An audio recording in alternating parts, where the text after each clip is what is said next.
Hey guys, welcome back to Daily Diabetics. This week's theme is why we chose the pump we're on, or if we're doing shots, why we chose to do shots over a pump and vice versa and all of that. So I'm here to tell you why I got the Omnipod. So I've been on the Omnipod for over 4 years. I think it's been 5 years because when my batteries run out in my PDM and I go and change them, you have to put the year and the time and all of that jazz in, and it always says 2015. So I'm assuming that means I got it in 2015, which makes it 5-ish years since I've had it. So technically my warranty's up, because I'm pretty sure warranty's up every 4 years after you've had the pump for 4 years, or I'm completely making that up. But if you didn't know, before Omnipod, I was on the Animas One Touch Ping, which they no longer make. I only got that pump because it came in pink. I didn't really want a pump at the time, but my mom was in support of it, so it came in pink, so I agreed to get it. And ever since that day, I've never gone back to shots. Even when my blood sugar's high, I don't take shots. I am strictly a pump user, and I'm also on the Dexcom G6.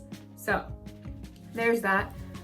If you're new to the channel, then you probably don't know that I am a competitive swimmer. So having the Omnipod is really convenient because I don't have to disconnect for practice, which when I was on the Animas One Touch Ping was a big problem because I would skyrocket after practice because I went an hour, however long practice was, I went that long without getting insulin, and my body just would skyrocket, and it would take hours to bring it down. It was a stubborn high.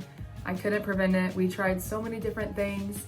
And now on the Omnipod, I don't have to disconnect and I can get insulin during practice, which is amazing. But sometimes I do have lows, sometimes I have highs. It really just depends. But normally before practice, I'll do an increased temp basal. It's either increase or decrease. I haven't swum in a while. Oh, I think it was a decrease because I would go low. So I decreased by 75% during my practice time. I think that's right. Anyways, so yeah, not having to disconnect is a great thing. But you don't realize when you're on a tubed pump, it's kind of annoying that it unclips from your pants, or when you go to the bathroom and it falls off your pants. You just always have to be cautious of your sight in your tubing, and you don't really realize how cautious you are of it, yeah, until you don't have it. I switched and went on Omnipod, and you feel so free because I don't have that tube attached to me. But at the same time right now, I wouldn't mind going back to a tubed pump. The thing I don't like about Omnipod is that it's harder for me to show it off. I can wear it on my arms and it's there. When you have a tubed pump, you can hook it on your pants and show it off and make it all cute. So I do miss that, but you can still wear it on your arms and stuff and show it off. It's just in a different way. One other big thing that I'm going to talk about is changing my site. With the Animas One Touch Ping, I had to change the cartridge of insulin and my site, but I didn't have to change my site really. I just had to refill the insulin cartridge. And so I was really, really bad about changing my site because I just didn't like it, and you have to click it yourself for it to go. And I just didn't change it as often as I should have, and when I did, it took me forever to build up the courage to click the buttons. Whereas the Omnipod, I take a syringe and I draw the insulin out, I put it in the Omnipod, it primes, all that stuff. I peel off the backing and the little plastic piece and I put it on, and I can hit start on my monitor, and pretty much it manually just does it for me. So I do have to hit the start button, but that's different than me having to squeeze the site to put on the Animas One Touch Ping. So the manual, I guess that's I'm not sure the fancy term, but you get what I'm saying. So hitting start and it putting the needle in for me, tube, whatever, is so much better. And I'm forced to change my site, essentially is what I'm getting at here, because the pod runs out of insulin itself. You have to remove the pod.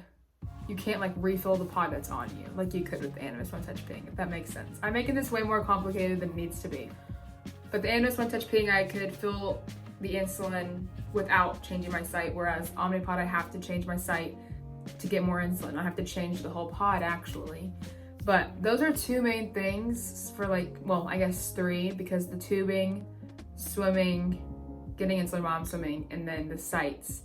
So those are 3 big deal breakers for me now. But like I said, I would go back to a tubed pump in a heartbeat. But I'm honestly very satisfied with the Omnipod, and I have it past warranty, so it's doing something good.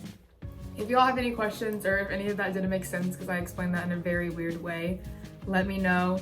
Let me know why you chose your pump or why you chose shots over pumps and whatever.